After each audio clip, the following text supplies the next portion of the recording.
வணக்கம். நம்ம சேனலில் என்ன பார்க்க போகிறோன்னா 11ஆம் கிளாஸு தமிழ் புக்கில் மொழி ஆல்பம் பார்க்க போகிறோம். சரிங்களா?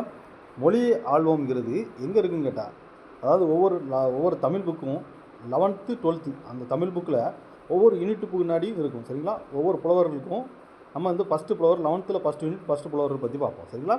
யார் பார்த்தீங்கன்னா மகாவித்வான் மீனாட்சுந்தரனார். சரிங்களா? இங்கே பாருங்கள், மகாவித்வான் மீனாட்சுந்தரனார் எந்த வருஷம் பிறந்திருக்காருன்னு கேட்டால் 1815 to 1876. சரிங்களா? 1815 to 1876.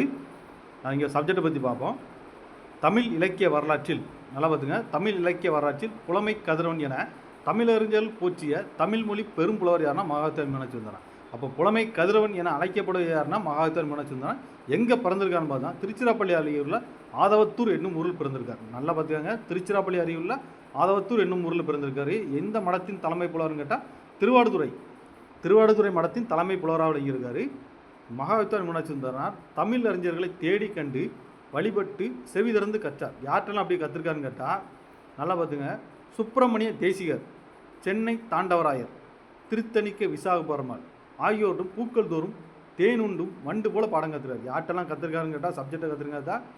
சுப்பிரமணிய தேசிகர், சென்னை தாண்டவராயர், திருத்தணிக்க விசாகபெருமாள் 3 வட்டம் போய் கற்றுருக்காரு. சரிங்களா? இவர் நல்லா பார்த்தீங்கன்னா இவர் இயற்றிய சேக்கிழார் பிள்ளைத்தமிழ். அப்போ சேக்கிழார் பிள்ளைத்தமிழ்னு கேட்டால் மகாவித்வான் மீனாட்சுந்தரனார் தான். இயற்று நூல் பெருமை உணர்த்தும் தலப்புராணம் பாடுவதில் சிறந்தவர். இவர் பார்த்தீங்கன்னா தலப்புராணம் பாடுவதில் சிறந்தவராக இருந்திருக்காரு.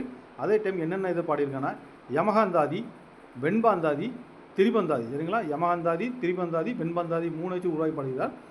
அதேமாரி மாலை, கோவை, கலம்பகம், பிள்ளைத்தமிழ் ஆகிய வச்சு பாடி பெருமை அடைந்தார். அப்போ எதை பாடி பெருமை அடைந்தார்னு கேட்டால் மாலை, கோவை, கலம்பகம், பிள்ளைத்தமிழ் இந்த 4 ஆப்ஷன் பார்த்துக்கோங்க. எக்ஸாம்பிள் 4 ஆப்ஷனில் ஒன்று மாற்றி கொடுத்துருவோம். மாலை, கோவை, கலம்பகம், பிள்ளைத்தமிழ் ஆகிய பாடி பெருமை அடைந்தார். இவருடைய மாணாக்கள் யாருன்னு கேட்டால் ஓய் சுவாமிநாதர், தியாகராஜன், குலாம் காதர் நாவலர் போன்ற இவருடைய மாணாக்கள். சரிங்களா?